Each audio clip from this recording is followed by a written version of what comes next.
Welcome back to Between Screenings. Myself and Tom Percival will be chatting all things film. It is the summer season, so it's a bit of a dearth of indie fare at the moment. There doesn't seem to be a whole heap of counter programming going on in my multiplex. So we are going to be chatting about Spider-Man and seeing if either of our amazing box office predictions from last time come true, because it's had a few weeks in the cinema. And we thought, well, will it do okay? This will be the test. Do people still care about these sorts of things? I think the general public have answered that one, have they, Tom? I think they might have. What were we saying? I think if it does anything less than 800, like in its entire run, Marvel will deem this a failure. And it did 800 in its opening weekend. I think our powers of prognostication, Neil, perhaps aren't the most accurate, consider all things considered. Think we underestimated this film, as a lot of people did. I think biggest domestic office opening of all time, not adjusted for inflation. But cinema tickets, I don't think, have gone up a whopping great amount since Endgame. So biggest domestic box office opening of all time, possibly going to race to the biggest domestic taking of all time. Maybe if it carries on, it'll be the first film to hit 1 billion domestically and the first film ever to hit 3 billion globally, which it is insane. It's Spider-Man. So, people do love Spider-Man, but none of the previous Spider-Man films have got anywhere near this big. Even with the madness of the fanboy service of the last one with the Andrew Garfield and all the other crossover stuff, Tobey Maguire and whatnot, which I swerved. That's the only Spider-Man film I've not seen in the cinema. Well, because I just couldn't be dealing with all the multiverse nonsense. It did my head in. So it's kind of back to one baddie Spider-Man trying to save Mary Jane and trying to sort of deal with the fact she can't remember him and all that kind of stuff.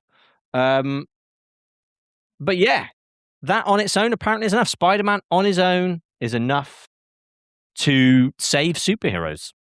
well, I do think, and again, I realize we said this after Supergirl, that Spider-Man would be the real test. So I do realize I'm slightly contradicting myself here, but I do think that we do need to acknowledge that Spider-Man is the most popular superhero in the world by a comfortable distance. I think the stat, and this is probably a little out of date, that I have to hand is that the biggest two superheroes in the world are Spider-Man, Batman, and Superman.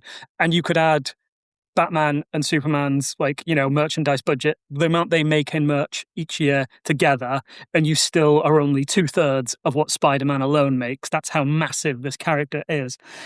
I am still shocked how well this is done. So I was lucky enough to see this film a few days before it came out.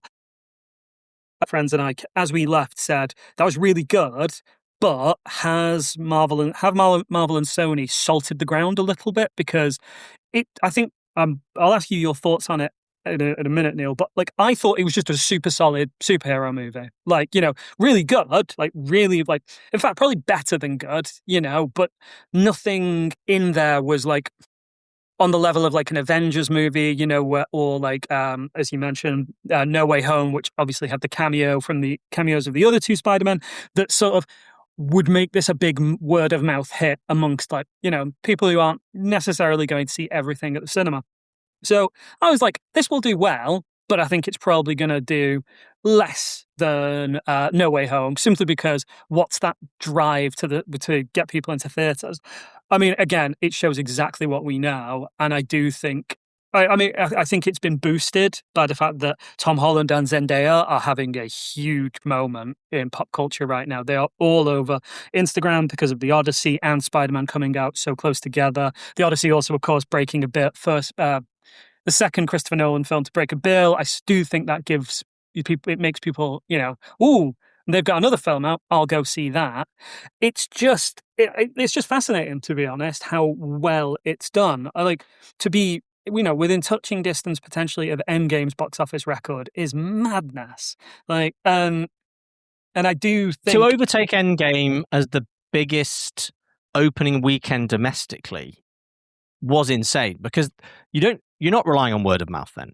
You're relying on people being excited about what's going to be delivered. Yeah. And excited about the marketing and excited about the film. So, Marvel haven't managed to do that with any of the other films. Like Fantastic Four had an amazing cast, looked like it was going to be cool, didn't do that great. Thunderbolts, no one cared. New Captain America, no one cared. Like you say, Spider-Man, people care and people turn up for. But this was, people really turned up. It was, mad. I've seen it and I thought it was okay. I thought it was decent. It was a fun superhero movie. I don't think it did anything particularly special. I think the kind of the him not remembering Zendaya, him not remembering his friends was kind of interesting, but they kind of dealt with that quite. I feel like that could have maybe gone on a bit more. They could have done. I feel like they could have done something more interesting with that, but they kind of were like, no, we just need to get them back together as quickly as we can. I was slightly worried because there was some Marvel sort of quality CGI early in the film, and I was like, please, let's not have too much of this. And I don't think it did. Went overly heavy with that stuff.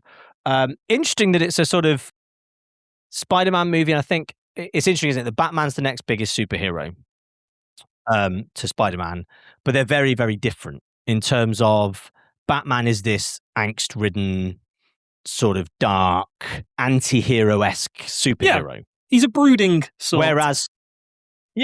Whereas Spider-Man is your sort of likable, quirky, happy chappy superhero. Cocky, like flippant.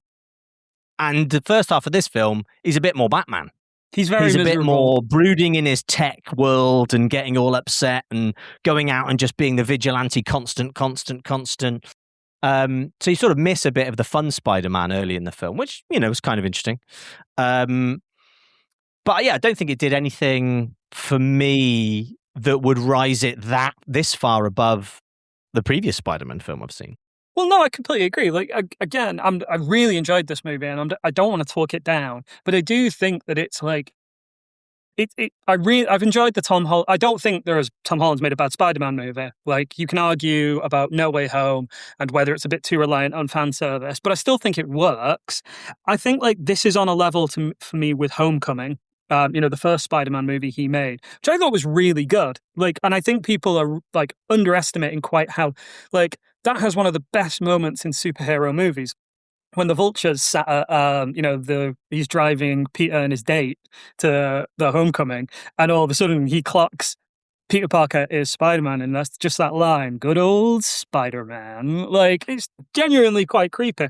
And I think this film's on a level with that, so I don't quite understand why everyone's lost their minds about this.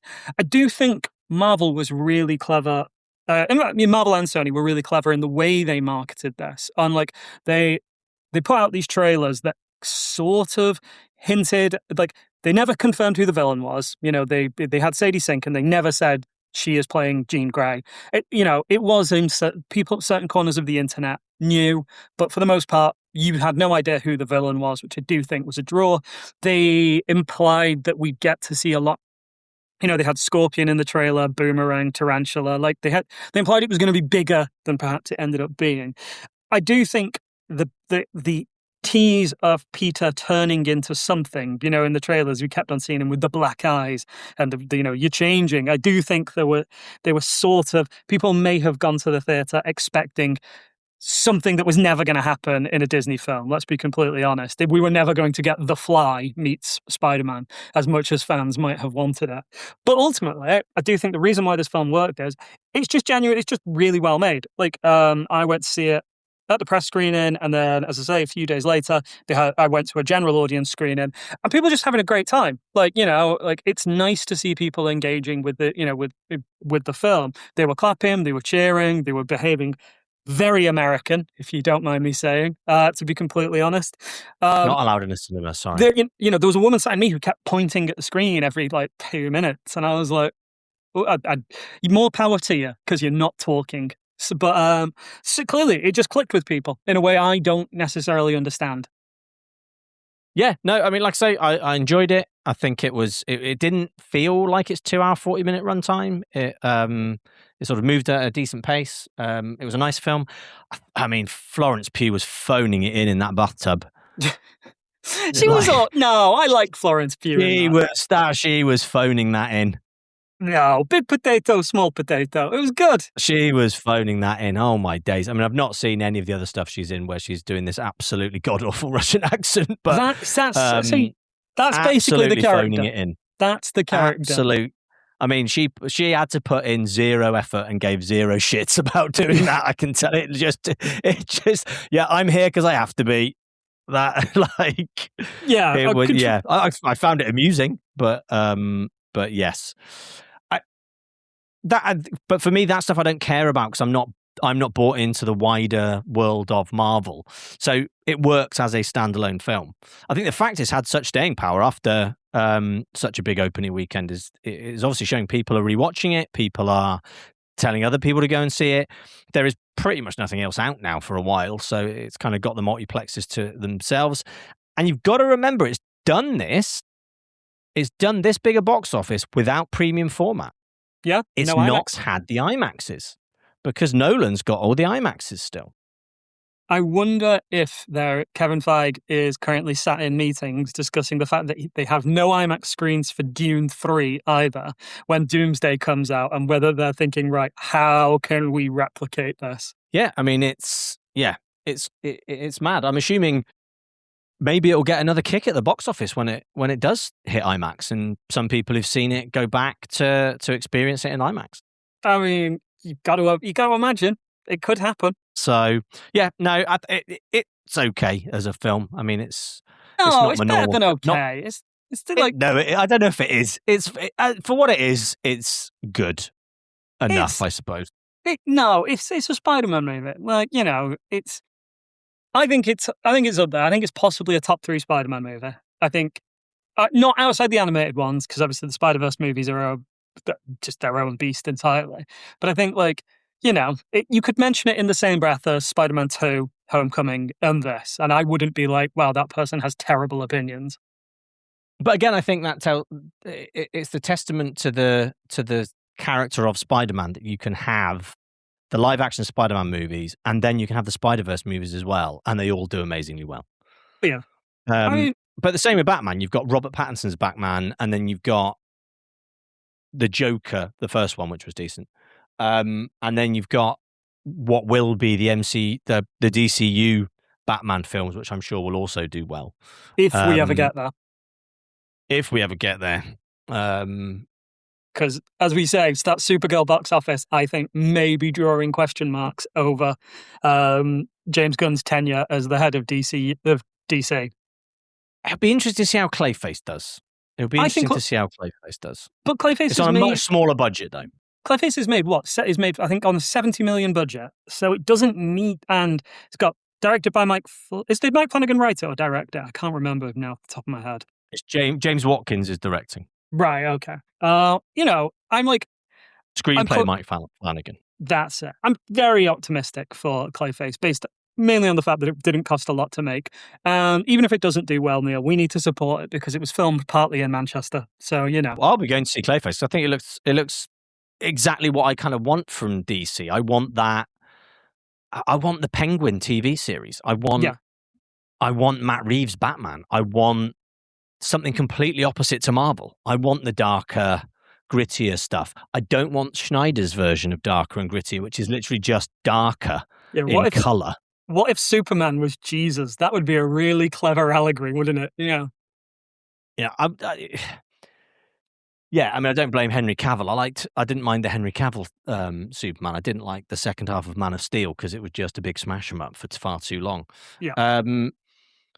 But generally, I'll be interested to see I'm interested to see this film because they're kind of a slightly different take on that whole genre. Whereas I think DC tries too often to just sort of lean in and copy what Marvel have done rather than doing their own thing. And you're always going to fail because you're not Marvel. Your heroes are different. No, I completely agree. I mean, we'll talk in a bit about why I haven't been to the cinema so much in the last week or so because I have been watching a DC project.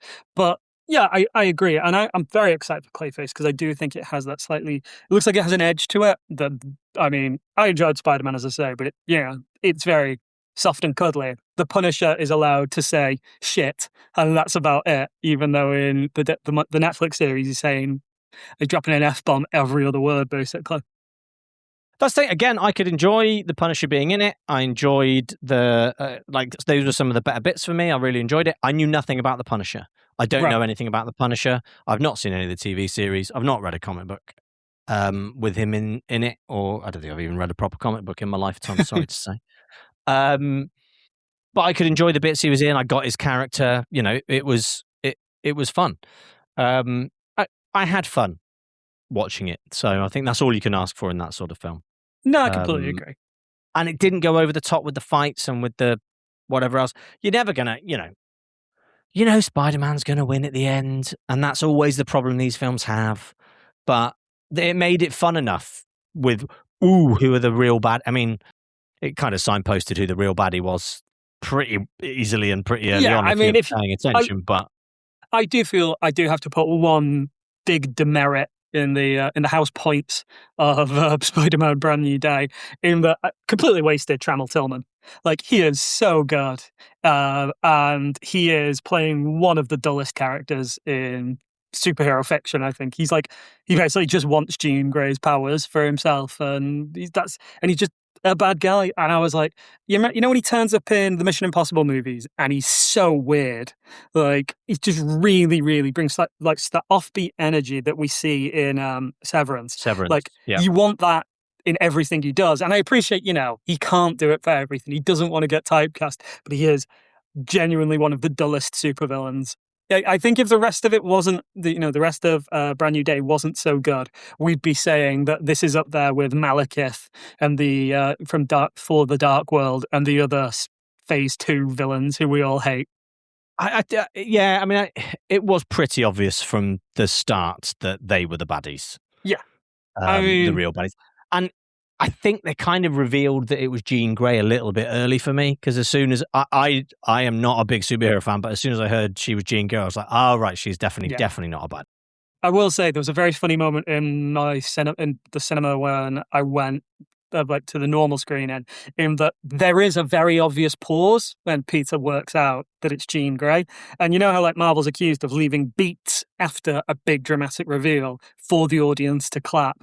When they do not clap, like they did not in my theater, it is exceptionally awkward because all you hear is the silence. There is no noise. It is just an empty screening of people who could not give less of a shit because everyone knew it was Jean Grey at that point anyway.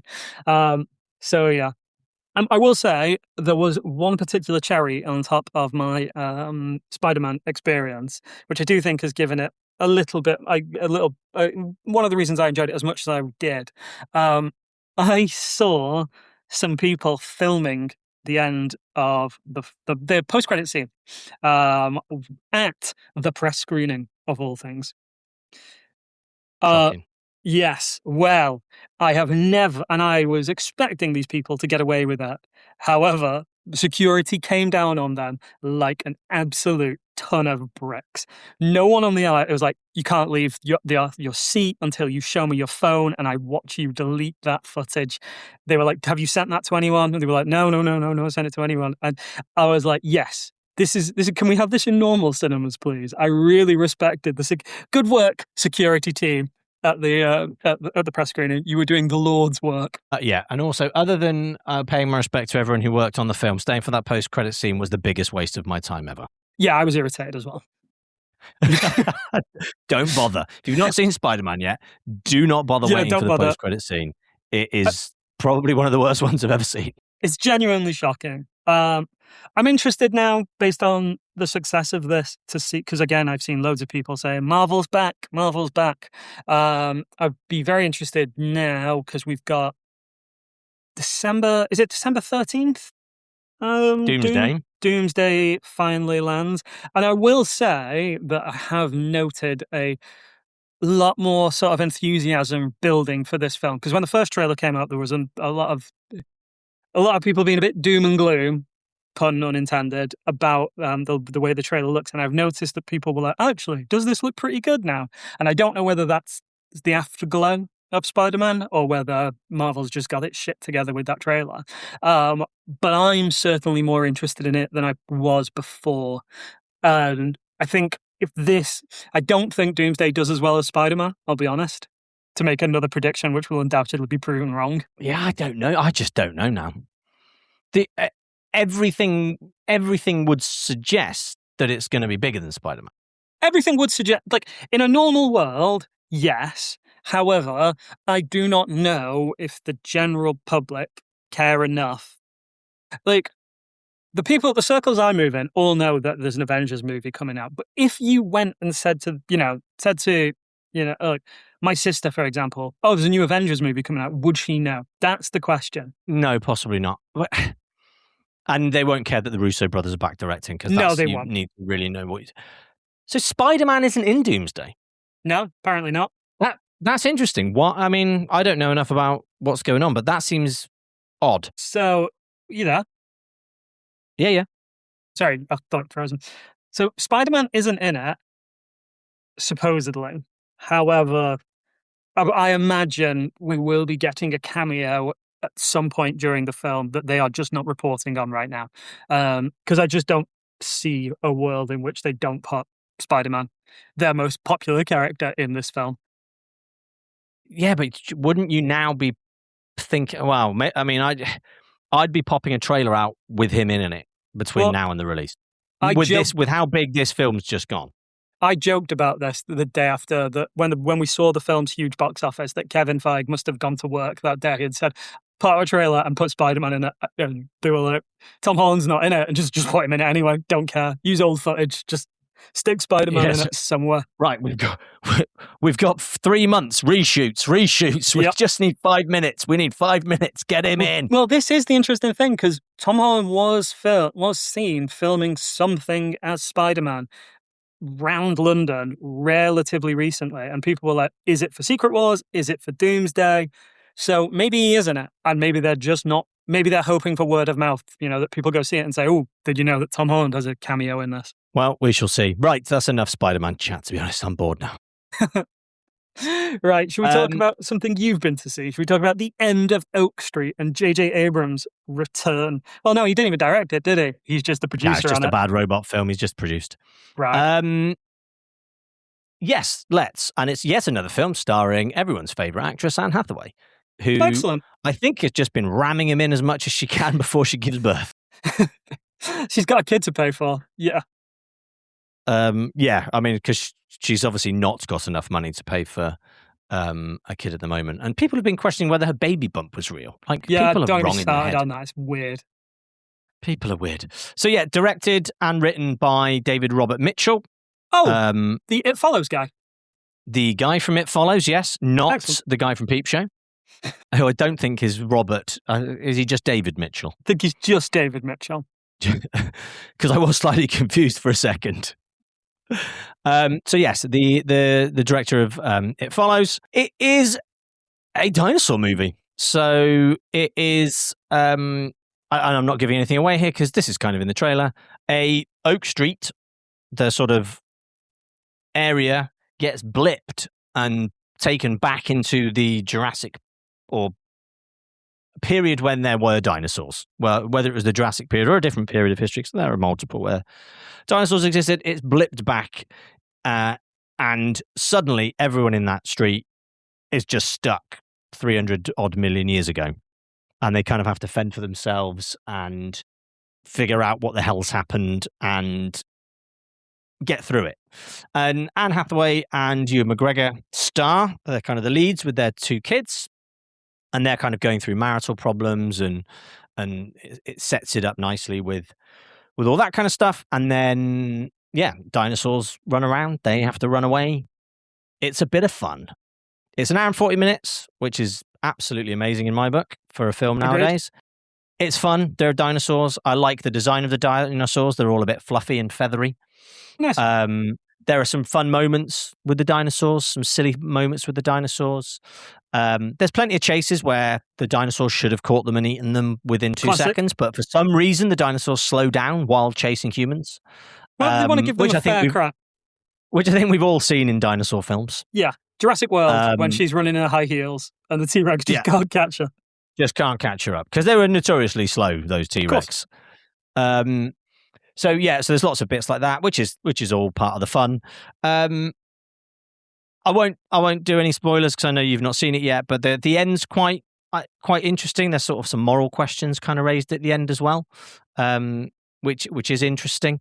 Kind of more for you to then leave the cinema with. It doesn't deal with them itself. It just stuff happens at the end, and you're kind of left thinking, was that the right thing to do or not? Interesting. So I'll leave that to you, and we can discuss that next time, maybe. But no, fun. I think it's interesting. It's an original film. It's from a sort of indie director. It's an 80 million budget, which is big. I hope it does well enough to justify that budget. I hope it gets to at least 200 million worldwide, to justify that budget, because I want original films. Well, this seems like the type of thing that a few years ago would be a very safe bet. You know, you've got two big stars, Anne Hathaway coming off the back of Odyssey, Ewan McGregor. Everyone loves Ewan McGregor.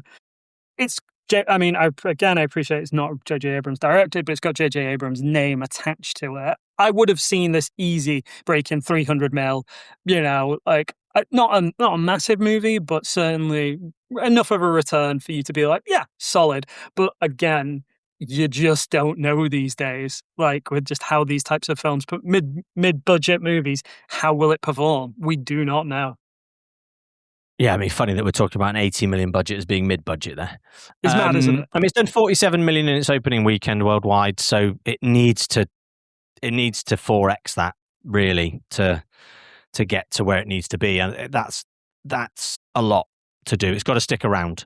It's got to hope that the new releases coming out aren't gonna to keep you away from it. It's a 12A. It could easily have gone for 15 and been a bit more graphic with some of the stuff, but it obviously has gone 12A. There were a lot of kids in the screening I went to, so dinosaurs always kind of appeal to the younger demographic as well. So I hope it sticks around. I hope it does well. It's fun. Yeah, I certainly had fun with it for an hour and 40 minutes. If you're looking for something to just go and have a bit of fun with this summer, then I suggest going and checking it out. I mean, looking at what is to come, it's not got a lot of competition in sort of Coyote versus Acme. The long-awaited, absolutely terrible. I've heard some absolutely terrible reviews for that. Really, it's got 95% on Rotten Tomatoes, but right, okay. I'm less excited for the Dog Stars, the Ridley Scott's new picture, to be completely honest. I quite liked the trailer for that. I'll be interested in that one. Up for another zombie movie? I mean, I don't.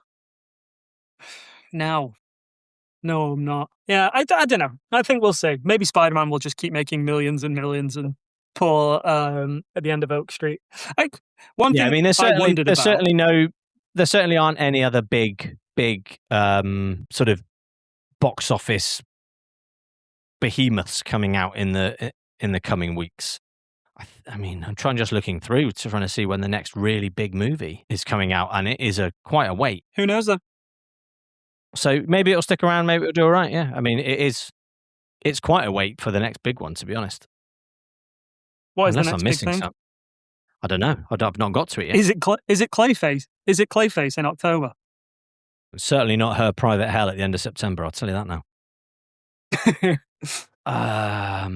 Wow. I'm cycling through now to see what we've got to come, and in terms of like blockbusters, it's very thin on the ground. Street Fighter on the 16th of October, maybe?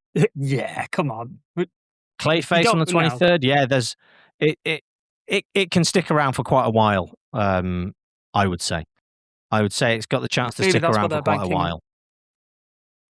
I think there's another Resident Evil film coming out. Hunger Games, new Hunger Games comes out at some point.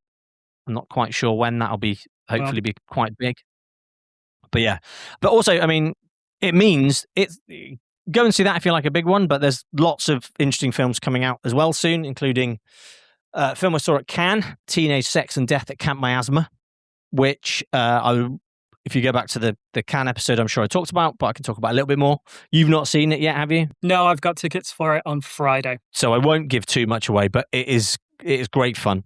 Some really great filmmaking in it, some like lovely practical sets with painted back cloths, like really sort of nods to films of the past, nods to sort of horror franchises. It's a bit of a meta film in that sense. It's good fun. It's good fun. The two lead performances are fantastic. Gillian Anderson is brilliant in it, and there's a lot of sweets. So if you like gummies, as they call them in the film, which are sort of your softer sweets, your Haribos that they don't seem to have in America for some reason. They talk about gummy sweets a lot, and there's a lot of candy in the film. But yeah, it's fun. It sets its stall out very early with the level of violence, and you'll very much enjoy. There's one party scene about midway through, which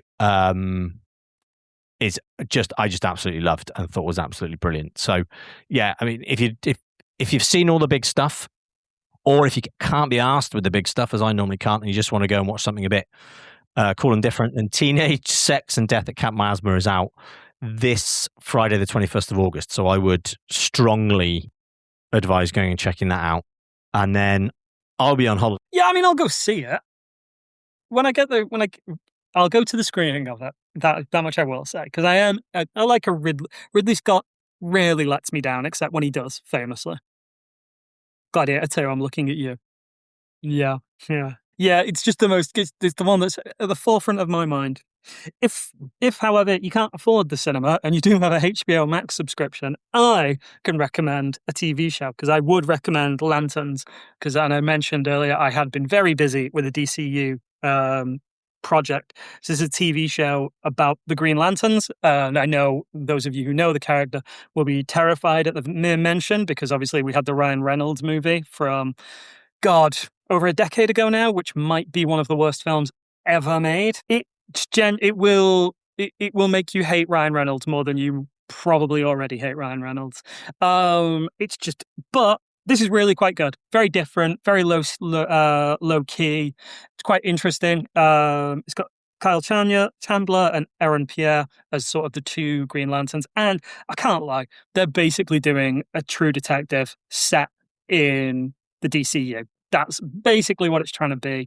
And it's really effective mystery. Like, it's really compelling. I don't think it's quite as grown up as it is sort of like the marketing would want you to believe. The marketing definitely wants you to think you're watching, a new Twin Peaks, a new sort of like, gritty, dark TV show along those lines. I think it's having a little more fun than that, but it's a really impressive show. I think Kyle Chandler and, as I say, Aaron Pierre, absolutely fantastic in it. Like, genuinely have such good banter, such good chemistry. The first episode is out tonight on Sky, and I think is available to watch already if you've got the streaming service. But I absolutely loved it. Thought it was brilliant. I've seen 7 of the 8, and I'm really annoyed that I don't have the 8th episode to watch. So I can't really recommend it more than that. I fell off that. I love that you felt... What did you make of The Bear? Yeah, I didn't like season 3, and I thought season 4 was okay. So I really was in no rush for The Bear season 5. I thought it was fantastic. Like, genuinely, such a satisfying ending to that show. Yeah, of course. Yes. Oh, well, yeah, I'd say that.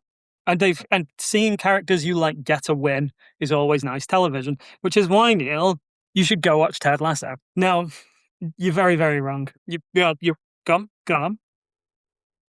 Oh, wow, it's taking you that long to get to Uncut Gems. I mean, it is a superb movie. It is extremely stressful. When I went to see it, fully enough, I went to see it at home in Manchester, and Carl was sat 2 rows behind me at that first screening of the day, which was a nice surprise. But my friend Cam, it was a sold-out screening, and my friend Cam was sat next to this woman, and she had a similar experience to Amy in that she found it far too stressful. It was clearly too much for her. But because she'd paid like her £7.50 for her ticket, she was determined to sit all the way through it. So she had an absolutely miserable 2.5 hours of Adam Sandler basically making bad decision after bad decision. No, it doesn't.